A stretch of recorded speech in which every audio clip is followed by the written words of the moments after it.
Scott Fitzgerald, at the age of only 24, had become a familiar figure on the jazz age scene. This Side of Paradise had sold a remarkable 20,000 copies. His short stories were appearing frequently in the best slick magazines. And his personal life, gay, reckless, and defiant, was serving as a model to a whole generation of young people.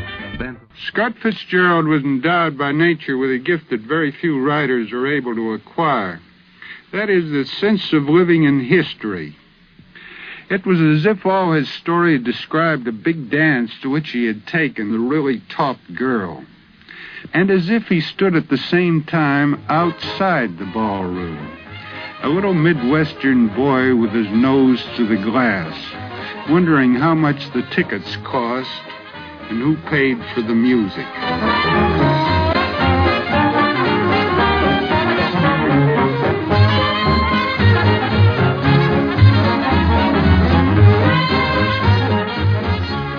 This was F. Scott Fitzgerald, a biography in sound, produced, transcribed by NBC News.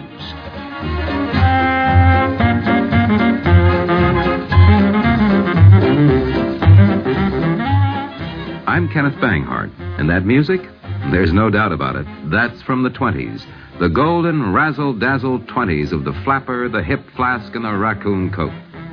As the years roll by, that music becomes a little fuzzy and frayed at the edges. And so does memory, for that matter. But there's a way to recapture the essence of that era, to savor the giddy ecstasy of a lost generation turning its back on the old order to hew another path in the cultural wilderness. All you have to do is open a novel or a short story by F. Scott Fitzgerald, and there it is. F. Scott Fitzgerald. Some called him the golden hero of the golden 20s. And in a way, he was. But more to the point, he was also one of its most important observers. He contributed to that era a fast, freewheeling brand of life and siphoned off the essence to be distilled on the printed page as an imaginative but accurate account of how it had been and how it had felt. All you have to do is open a volume of F. Scott Fitzgerald, and there it is, the feel of a fabulous decade.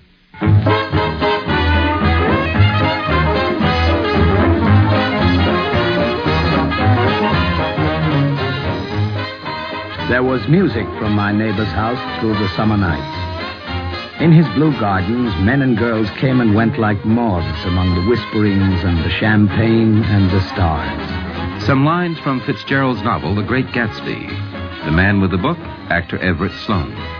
At high tide in the afternoon, I watched his guests diving from the tower of his raft or taking the sun on the hot sand of his beach while his two motorboats slit the waters of the Sound, drawing aquaplanes over cataracts of foam. By 7 o'clock, the orchestra has arrived. The last swimmers have come in from the beach now and are dressing upstairs. The cars from New York are parked 5 deep in the drive, and already the halls and salons and verandas are gaudy with primary colors and hair bobbed in strange new ways and shawls beyond the dreams of Castile. The bar is in full swing, and floating rounds of cocktails permeate the garden outside until the air is alive with chatter and laughter and casual innuendo and introductions forgotten on the spot and enthusiastic meetings between women who never knew each other's names. The lights grow brighter as the earth lurches away from the sun, and now the orchestra is playing yellow cocktail music, and the opera of voices pitches a key higher. Laughter is easier minute by minute, spilled with prodigality, tipped out at a cheerful word. Already there are wanderers, confident girls who weave here and there among the stouter and more stable, become for a sharp, joyous moment the center of a group, and then, excited with triumph, glide on through the sea change of faces and voices and color under the constantly changing light. Suddenly, one of these gypsies, in trembling opal, seizes a cocktail out of the air, dumps it down for courage, unmoving her hands like Frisco, dances out alone on the canvas platform. A momentary hush. The orchestra leader varies his rhythm obligingly for her, and there is a burst of chatter as the erroneous news goes around that she is Gilda Gray's understudy from the Follies.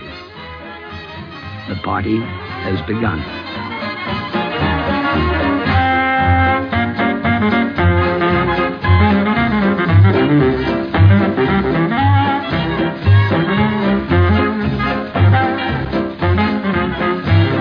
Life in the 20s, as we look back on it now, there on the dimming horizon of recall, often seemed to be one party after another.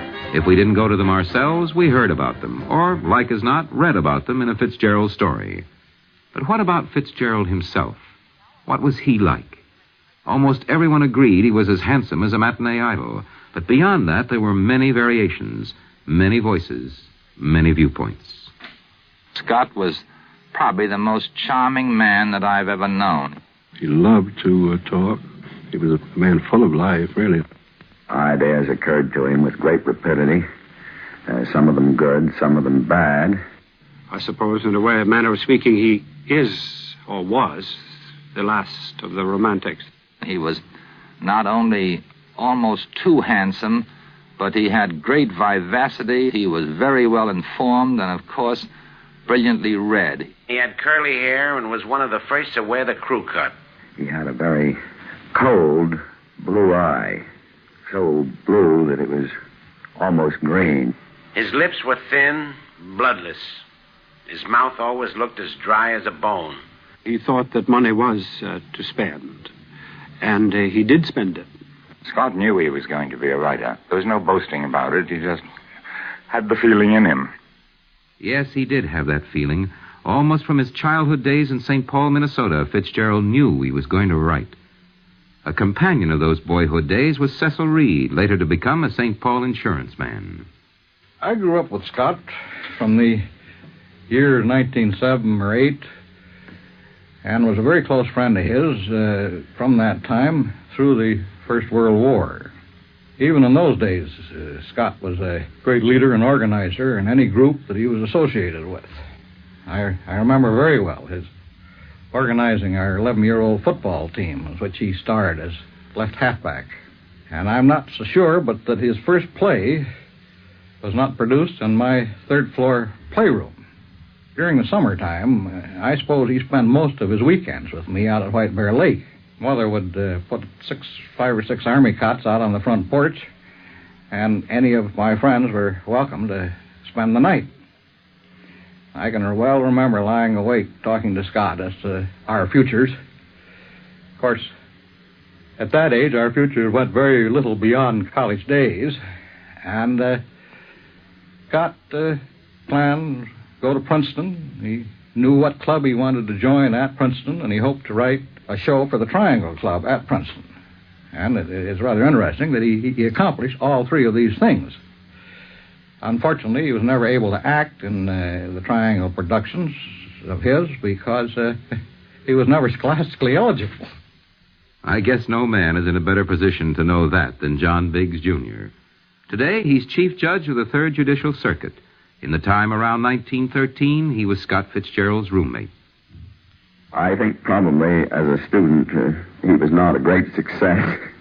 First of all, he never studied anything outside of English. He used to attend his English classes very, very assiduously, and he, of course, had the advantage of being a superb writer and could get very high marks on his themes and theses and things of that sort. However, his knowledge of spelling and punctuation was almost rudimentary. I hate to say that, but I really think it's true. So his papers used to come back usually with an A- instead of an A+, with some rather astringent remarks, usually by the professor who had corrected them as to why in the world didn't he learn some spelling. On the other side of the curriculum, history, for example, was a subject in which he was not greatly interested.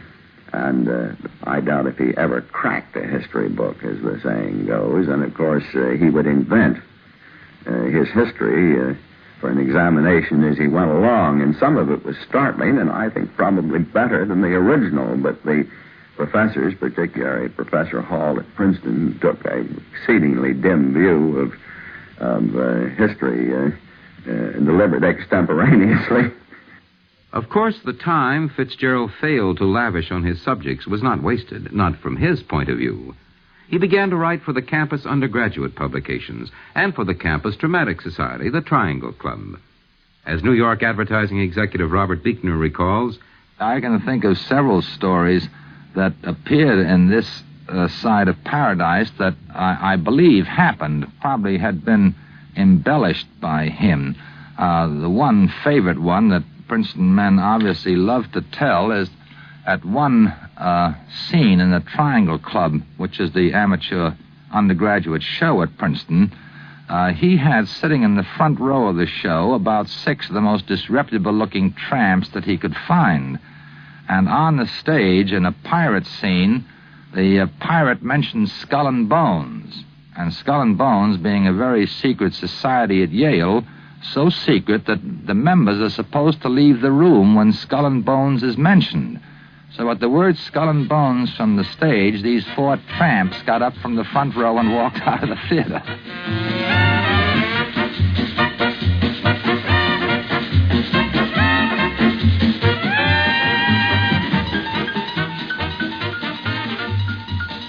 Roommate John Biggs remembers even more personally those days with Scott Fitzgerald in the Triangle Club.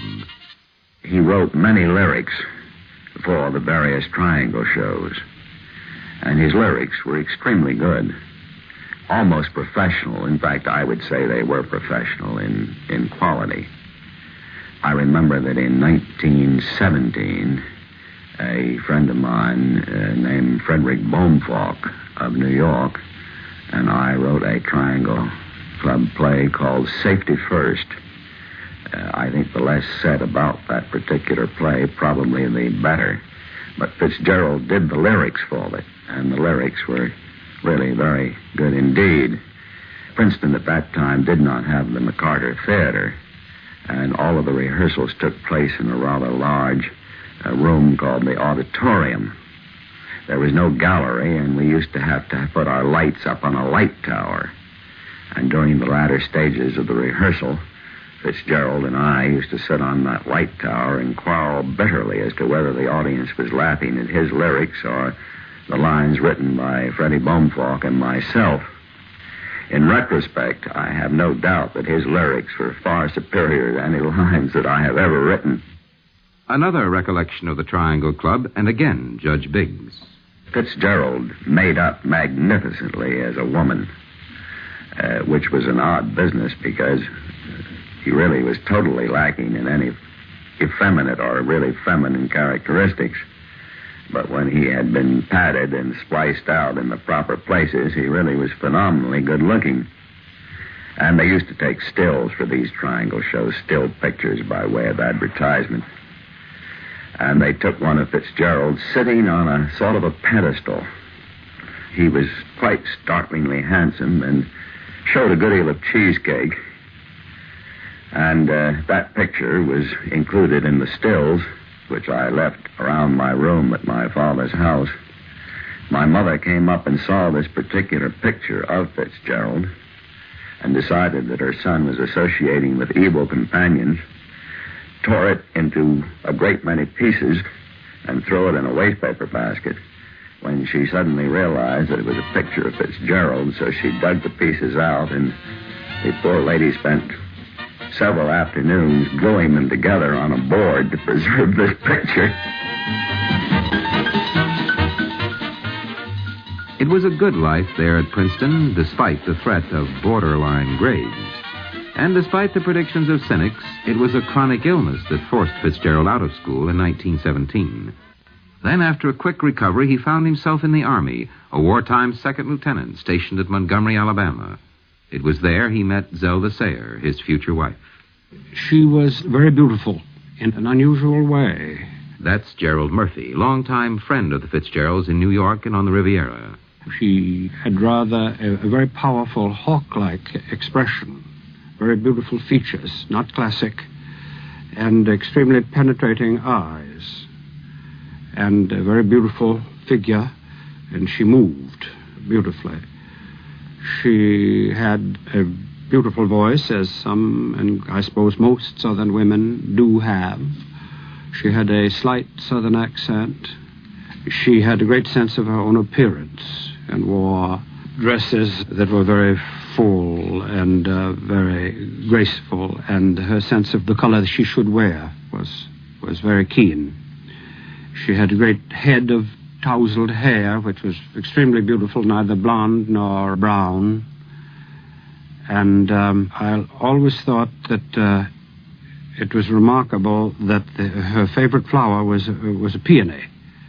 They happened to grow in our garden, and whenever she came to see us, she would take a great bunch of them and do something with them and pin them on her bodice, and they somehow were expressive of her.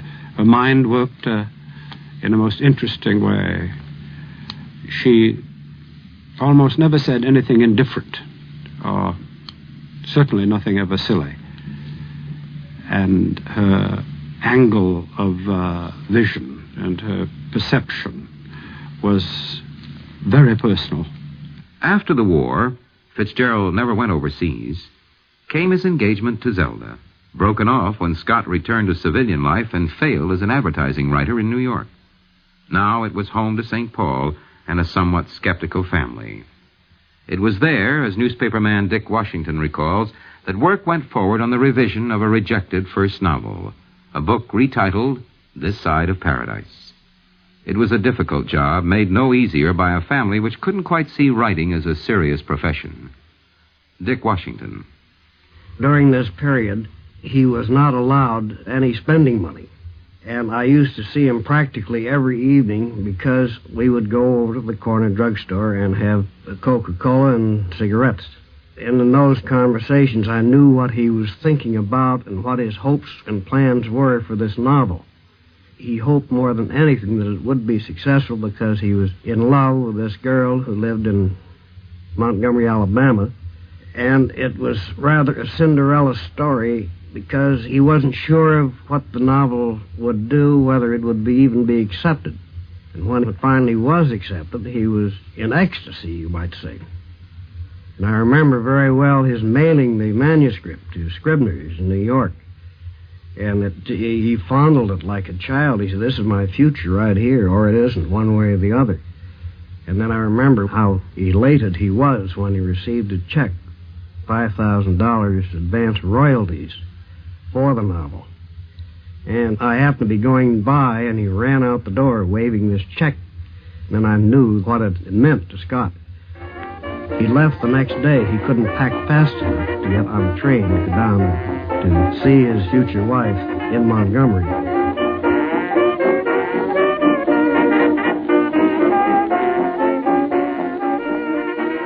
This Side of Paradise was published in March of 1920. Scott and Zelda, their earlier quarrels forgotten, were married on April 3rd.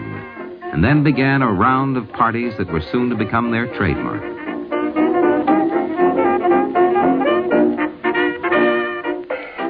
But parties take money, and Scott Fitzgerald needed an agent to sell his work. Here's Harold Ober, who became not only his agent, but a close personal friend. The first time I saw Scott Fitzgerald was in the autumn of 1919. He came to my office with a letter from Max Perkins, Scribner's. Max had told me about his forthcoming book, This Side of Paradise, which is coming out the next year. And Max thought that Scott would be able to write stories for some of the magazines that would pay more money than Scribner's and Smart Set, to whom he'd sold a couple of stories. Scott came in one day. He was a very good-looking young man, and he looked to me about 16 years old. And we talked about writing, and he told me he thought he could write stories that the Saturday Evening Post would buy. About a few weeks later, he brought in a story called Head and Shoulders, which I sold to the Saturday Evening Post. They paid $400 for it. It was a good price for a first story at that time. In the next 5 months, he wrote 6 stories, all of which I sold to the Post. They raised his price, and just 10 years from then, they were paying him $4,000 a short story. The short stories sold well, and so did This Side of Paradise. The nation almost overnight had discovered a new literary talent of major proportions. And just what it was that readers were finding has been pinned down for all time by Malcolm Cowley, author, critic, and Princeton classmate. Scott Fitzgerald was endowed by nature with a gift that very few writers are able to acquire. That is the sense of living in history. Manners and morals were changing all through his life, and he tried in his books to make a record of the changes. He wrote, for example, by 1927 a widespread neurosis began to be evident, faintly signaled like a nervous beating of the feet by the popularity of crossword puzzles. That is pure Fitzgerald. He was haunted by time, as if he wrote in a room full of clocks and calendars. He made lists by the hundred, including lists of the popular songs, the football players, the top debutantes, with the types of beauty they tried to cultivate, the hobbies and the slang expressions of a given year. He felt that all these names and phrases belonged to the year and helped to reveal its momentary color. After all, he said in his story, any given moment has its value. It can be questioned in the light of after events, but the moment of beauty was there. Fitzgerald lived in the drama of his own great moments, but he also stood aside from them and reckoned their causes and consequences. He was a romantic actor playing a part, but he was also an audience that kept a cold eye on the actor's performance. That is his doubleness, or irony, and it is one of his distinguishing marks as a writer. He was a man of the 1920s who took part in the ritual orgies of the time, but he also kept a secretly detached position, regarding himself as a pauper living among millionaires, an Irishman among Sassenachs, and a sullen peasant among the nobility. He said that his point of vantage was the dividing line between two generations, pre-war and post-war. Always he cultivated a double vision. In his novels and stories, he was trying to present the glitter of life in the Princeton eating clubs, on the North Shore of Long Island, in Hollywood, and on the French Riviera. He surrounded his characters with a mist of admiration, and at the same time he kept driving the mist away. He said that he liked to know where the milk is watered and the sugar sanded, the rhinestone passed for the diamond and the stucco for stone. It was as if all his story described a big dance to which he had taken, as he said in a poem, the really top girl, and as if he stood at the same time outside the ballroom, a little Midwestern boy with his nose to the glass, wondering how much the tickets cost and who paid for the music.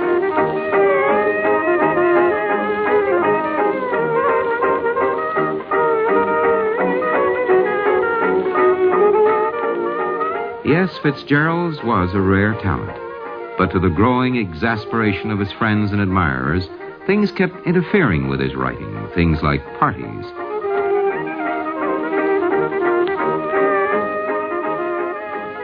And things like an incident Robert Buechner will never forget.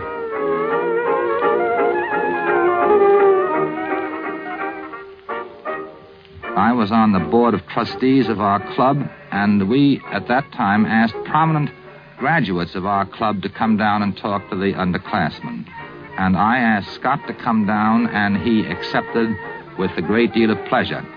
Well, it was a grim afternoon for me because I got down to Princeton about 3 o'clock, and Scott was driving down from New York, and he was, as he would, stopping at every speakeasy on the way and reporting into me. I am now in Jersey City. I am now in Newark. I've gotten to Rahway. I've gotten to Metuchen. And by the time he arrived at the club at about 7 o'clock, he was pretty exuberant. But despite that, after dinner, we went up to the library of the club, and Scott sat on the back of a chair and talked as brilliantly and perhaps sentimentally about Princeton and what he owed it and what he'd gotten out of it as I've ever heard in my life. He regretted tremendously the fact that he hadn't graduated. He regretted that he hadn't fulfilled the great potentials that he had, but he said that it was the happiest, the most promising, most informative, and the best training that he'd ever had in his life. And he really had the undergraduates, I remember, almost in tears because he spoke so beautifully and so sentimentally about a place that he felt he had neglected, and he had fallen down on what he owed the university.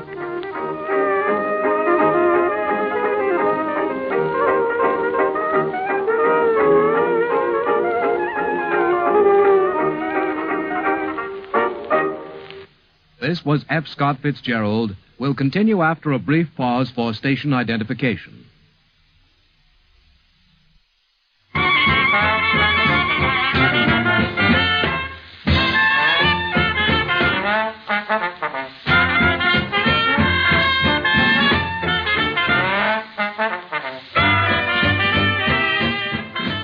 Scott Fitzgerald, at the age of only 24, had become a familiar figure on the jazz age scene. This Side of Paradise had sold a remarkable 20,000 copies. His short stories were appearing frequently in the best slick magazines. And his personal life, gay, reckless, and defiant, was serving as a model to a whole generation of young people bent on remolding the world closer to their heart's desire.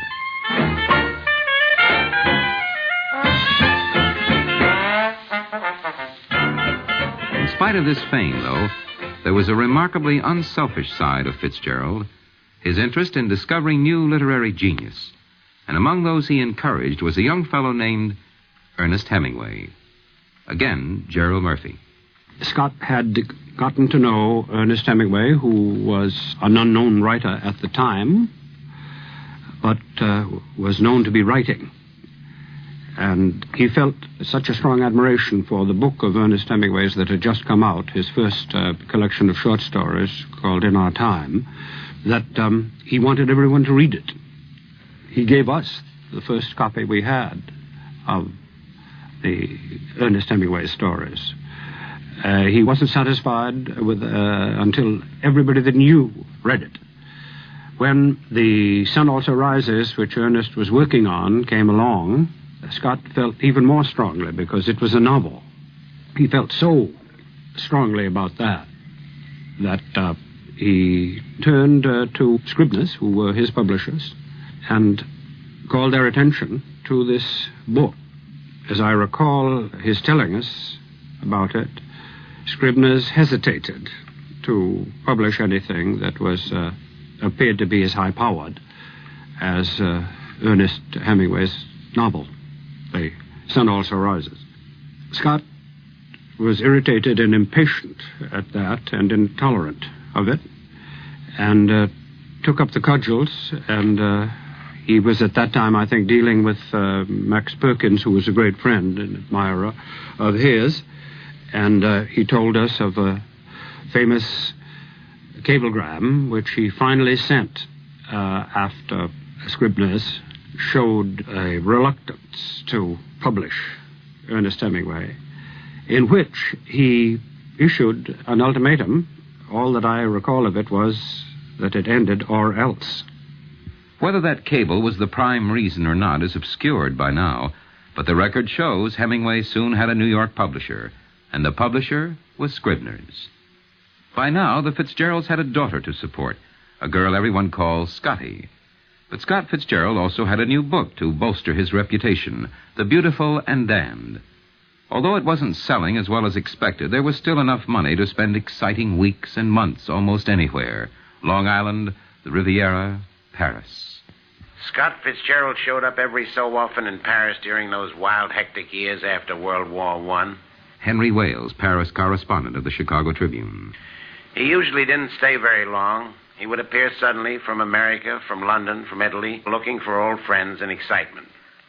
One night, Scott and Zelda and Jed Kiley, a Chicago lad who got demobilized from the American Army after the war and ran a nightclub in Montparnasse, went up to Florence's Cabaret in Montmartre. Chez Florence in the Rue Blanche was the most popular and most expensive joint in Paris in those days. Florence, an American colored girl, had the best band in Paris. Her husband, Palmer Jones, was a wizard on the piano. The other members of the orchestra were equally good. Chez Florence was not only a hangout for American tourists, it got a tremendous play from the wealthy French who were just getting initiated to jazz. It was full of dukes and duchesses and counts and countesses. The place was also popular with South Americans, Argentinians chiefly. Makoko, a handsome and wealthy lad from the Pampas, had a table reserved every night. That was the time he was squiring Kay Williams around. This particular soiree, we sat next to Makoko's table. He had half a dozen Argentines with him, and also George Carpentier, who fought Jack Dempsey for the heavyweight title. Well, one gent from the Argentine kept pushing his chair back against the back of Scott's chair. Scotty stood it for a while and then asked the man to be careful. But the fellow kept on leaning back and pushing against Scott. Finally, Scotty couldn't stand it any longer. He jammed his chair back hard and rammed the Argentinian against his table and upset 3 bottles of champagne. In less than a second, Chez Florence was the scene of a free-for-all like you see in the movies when the hero appears in the villain's saloon. The 6 Argentinians jumped over their table like bulls leaping out of the ring. They grabbed champagne bottles as weapons and started swinging. When the dust of battle finally settled, there was $500 worth of glassware broken, and a dozen parties had left the shambles and gone home leaving unpaid bills for champagne amounting to $200. Makoko, I must say, tried to calm his pals and yelled that he knew Scott and Kylie and me and we didn't mean any harm. Carpentier, though, whom we counted on to help us, he knew all of us too, he didn't raise a finger. He said afterward he thought it was a friendly fight and didn't want to interfere.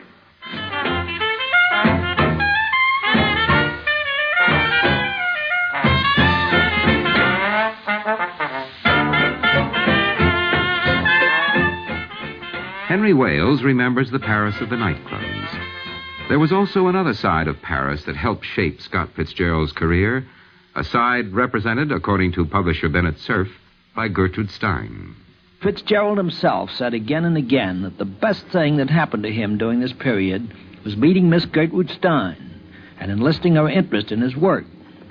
Gertrude herself wrote in riddles that few readers could even pretend to understand, but the advice she gave other young writers often proved invaluable. Fitzgerald sat worshipfully at her feet, listening to her sage words and looking at the canvases that she insisted on buying from 2 poor, unknown painters named Matisse and Picasso. Even after Scott Fitzgerald was an established bestseller, he still sought Gertrude Stein's advice. When he finished The Great Gatsby, for instance, he was assailed by doubts of its merits and was almost ready to tear up the whole manuscript until she assured him that it was probably his greatest book and the one most likely to endure. Even then, he wanted to change the title. "What do you think the result would be," he asked her, "if I called this book Under the Red, White, and Blue?" Miss Stein answered, "Fatal." True to Gertrude Stein's prediction, The Great Gatsby showed a maturity of form Fitzgerald had never before achieved, and it may well have been his best book. By the time Gatsby appeared in print, the Fitzgeralds were members of the international set, such as it was in those days, but in his heart he remained tied to the Middle West of his youth, a sophisticated New Yorker looking through the fresh, naive eyes of a St. Paul, Minnesota youngster. One of my most vivid memories is of coming back west from prep school and later from college at Christmas time. Everett Sloane reading from The Great Gatsby. Those who went farther than Chicago would gather in the old dim Union Station at 6 o'clock of a December evening with a few Chicago friends, already caught up into their own holiday gaieties, to bid them a hasty goodbye. I remember the fur coats of the girls returning from Miss This or That's, and the chatter of frozen breath, and the hands waving overhead as we caught sight of old acquaintances, and the matchings of invitations. Are you going to the Ordways? The Herseys, the Schultzes, and the long green tickets clasped tight in our gloved hands. And last, the murky yellow cars of the Chicago, Milwaukee, and St. Paul Railroad looking cheerful as Christmas itself on the tracks beside the gate. When we pulled out into the winter night and the real snow, our snow, began to stretch out beside us and twinkle against the windows, and the dim lights of small Wisconsin stations moved by, a sharp, wild brace came suddenly into the air. We drew in deep breaths of it as we walked back from dinner through the cold vestibules, unutterably aware of our identity with this country for one strange hour, before we melted indistinguishably into it again. That's my Middle West. Not the wheat or the prairies or the lost Swede towns, but the thrilling returning trains of my youth and the street lamps and sleigh bells in the frosty dark and the shadows of holly wreaths thrown by lighted windows on the snow. I am part of that, a little solemn with the feel of those long winters, a little complacent from growing up in the Caraway house in a city where dwellings are still called through decades by a family's name. I see now that this has been a story of the West after all. Tom and Gatsby, Daisy and Jordan and I were all Westerners, and perhaps we possessed some deficiency in common which made us subtly unadaptable to Eastern life. Even when the East excited me most, even when I was most keenly aware of its superiority to the bored, sprawling, swollen towns beyond the Ohio, with their interminable inquisitions which spared only the children and the very old, even then it had always for me a quality of distortion. West Egg, especially, still figures in my more fantastic dreams. I see it as a night scene by El Greco. 100 houses, at once conventional and grotesque, crouching under a sullen, overhanging sky and a lusterless moon. In the foreground, 4 solemn men in dress suits are walking along the sidewalk with a stretcher, on which lies a drunken woman in a white evening dress. Her hand, which dangles over the side, sparkles cold with jewels. Gravely, the men turn in at a house. The wrong house. But no one knows the woman's name, and no one cares.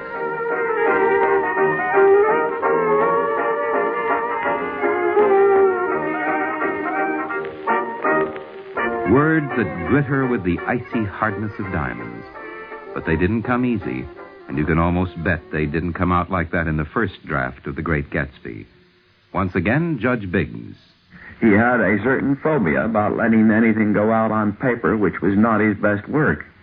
Maxwell Perkins of Scribner's told me that right up to the very time that a manuscript went to publication, I don't mean when it was handed in type form or longhand, but up to the time the book was actually put together, Fitzgerald was still sending in corrections by wire and letter and sometimes by telephone, which, of course, was an expensive proposition both for Fitzgerald and the publisher.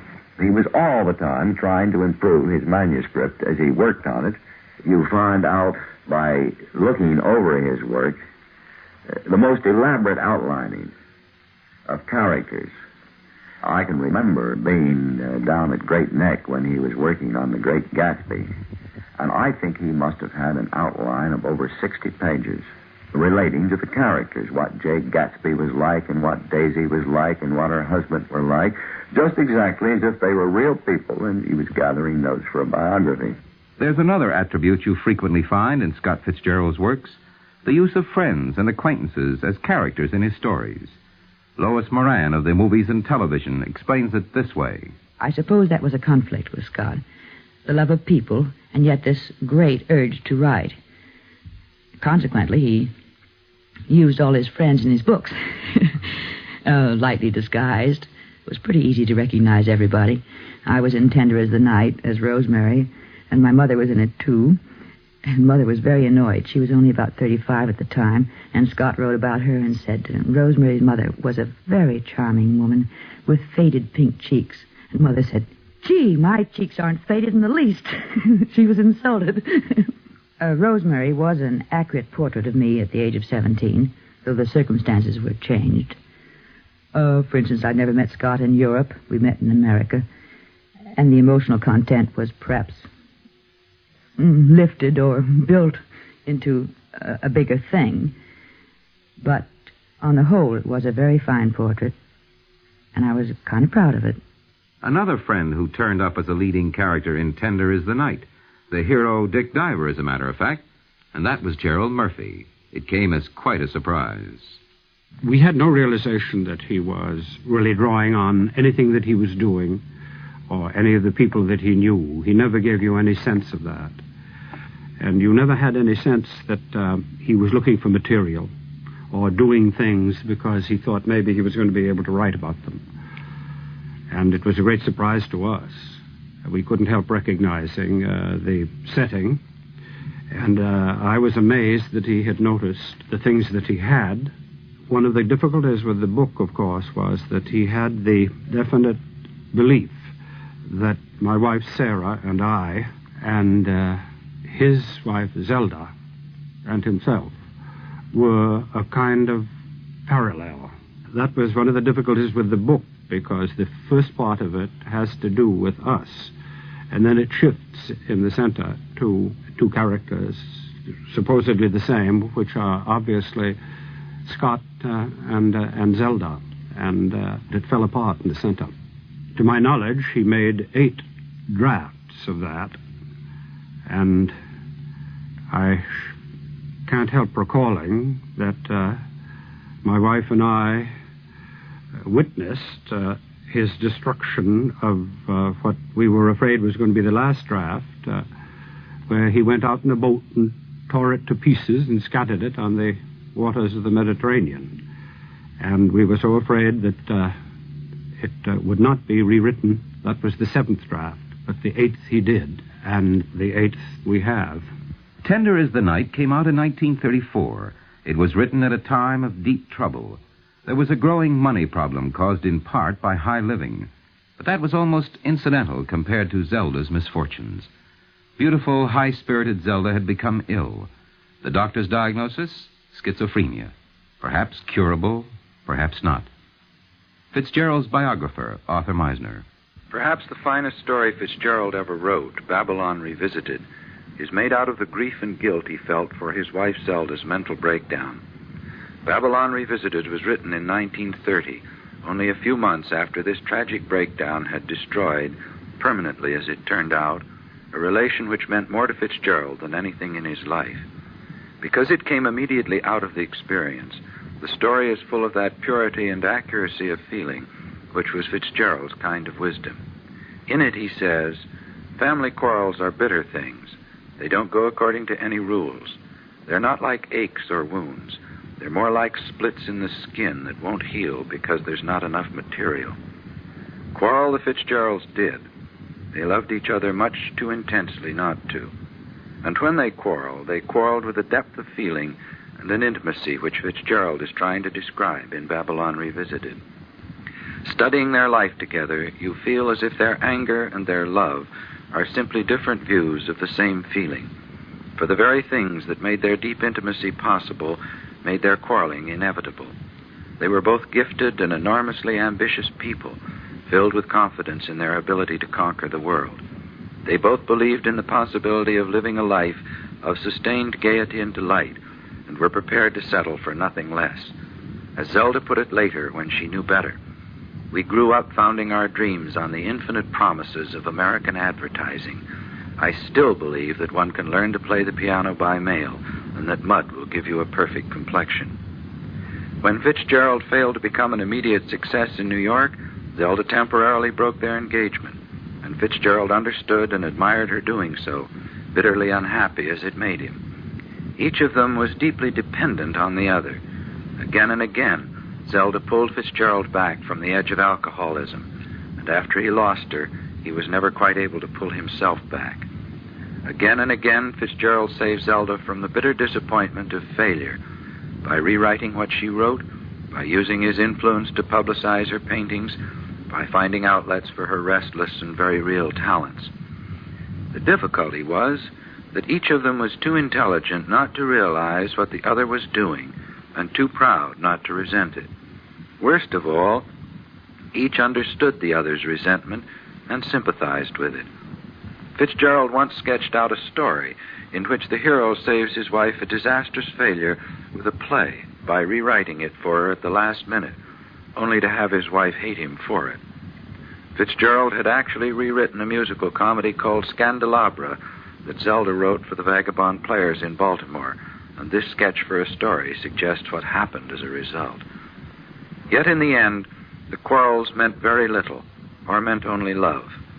When Fitzgerald finally lost his hope that Zelda would recover, "I left my capacity for hoping," he said, "on the little roads that led to Zelda's sanitarium." He wrote, Do you remember, before keys turned in locks, when life was a close-up and not an occasional letter, that I hated to swim naked from the rocks while you liked absolutely nothing better? Still, stupid got with grief I find. These are the only quarrels I can remember. And Zelda could only say, "Oh, Dodo, Dodo, I love you anyway. Even if there isn't any me or any love or even life, I love you." After this, the strain began to tell. Zelda's illness, alcohol, a growing difficulty in putting the right words on paper. It ended in what Fitzgerald termed emotional bankruptcy. You know, in the 1930s, he had what he called crack-up. Screenwriter Edwin Justin Mayer. And this left an indelible stain on him. He believed firmly that he had had tuberculosis. His mental outlook became very strange, really. At 40, he talked more or less like a very old man sometimes. Not always, don't misunderstand me. He maintained his intellectual curiosity, but he would talk about people who had not been in the public eye for 20 years and would say, what is so-and-so doing now? Somebody who really had been disappeared so long from their own field that it puzzled you.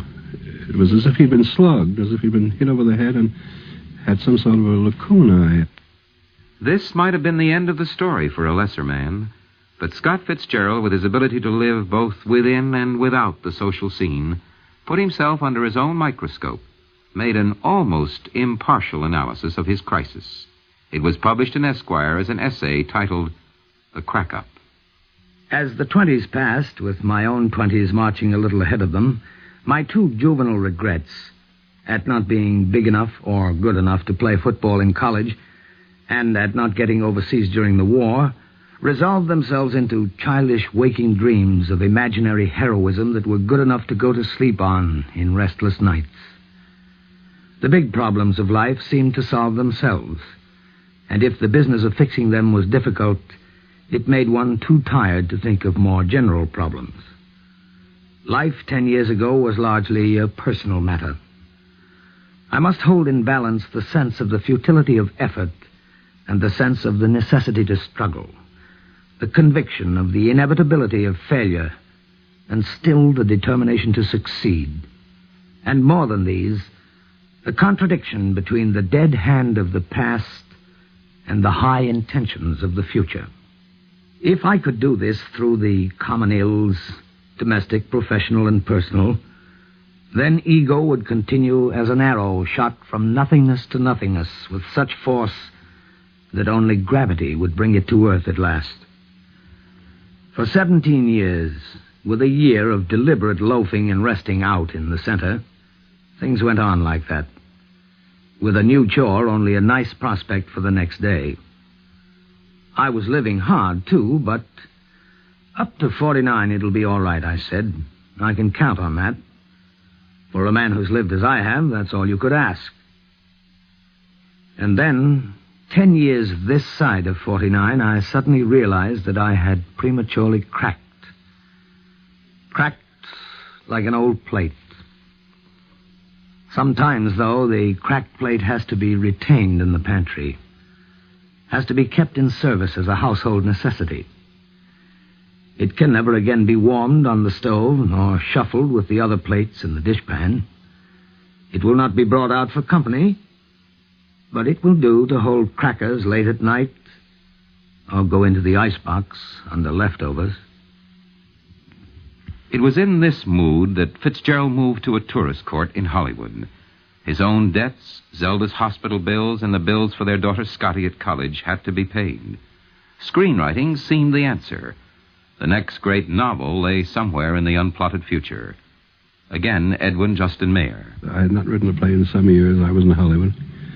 Scott lived right above me, and he'd been working very hard, and he came down to my bungalow one night. I was working on a new play and working very hard, and he came in with a glass full of straight gin, and I knew that if I didn't get rid of him, I know that sounds rather cruel today, but it didn't. At the time, it seemed like a very good idea to get him out of my place as quickly as I could. I was working at night, and I wanted to continue working. And I tried to figure out how to get rid of them. And I wanted to work. So I finally figured out the way to get rid of him was to read him part of what I was writing. I thought he would go upstairs very quickly. But instead of that, he listened very grumbly for a few moments. Then he began to take an interest in what I was reading to him. And this suddenly presented a new problem. He suddenly became intense about it, commenting on what I was reading to him and being very nice about it. And then I turned around and I used just the reverse tactics. I told him that he'd interrupted me and I just had to get back to work. And on that, he immediately, because he was a writer himself, and as soon as I said that, he got up and left, to my great relief. And the next morning he came down to see me, and he said, when you started to read that to me, he said, my heart went into my boots. I couldn't think of anything less I wanted to hear than something somebody was writing. But then he became very charming about it, and he flattered me by telling me how much he liked what he'd read and quoting it. And I always had a feeling, which was consolation to me, really, that I had something to do with starting writing again. This episode, which was trivial in itself, had made him feel that he could do the same thing. And he went back to writing The Last Tycoon, which, as you know, was his last and not completely finished book.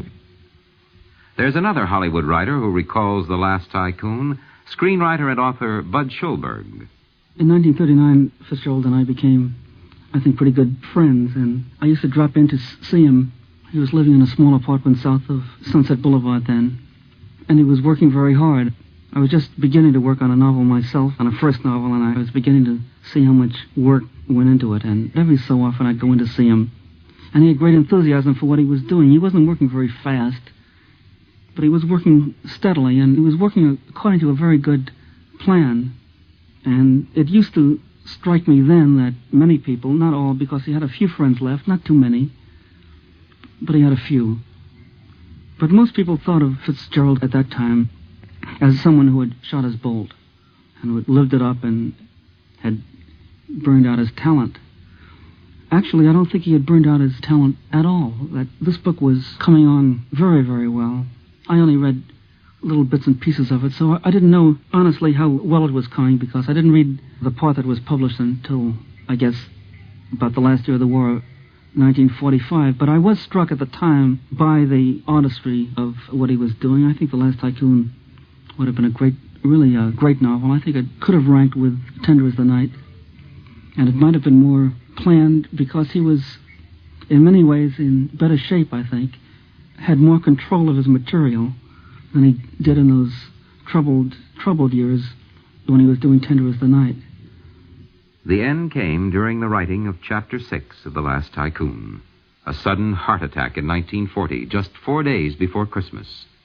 And later, looking through his papers, someone found an unfinished poem, an epitaph of sorts, for a man who had only begun to live again. Your books were in your desk, I guess, and some unfinished chaos in your head was dumped to nothing by the great janitress of destinies. You've been listening to an NBC biography in sound. In This Was F. Scott Fitzgerald, you heard Bud Schulberg, Judge John Biggs, Jr., Arthur Meisner, Malcolm Cowley, and others.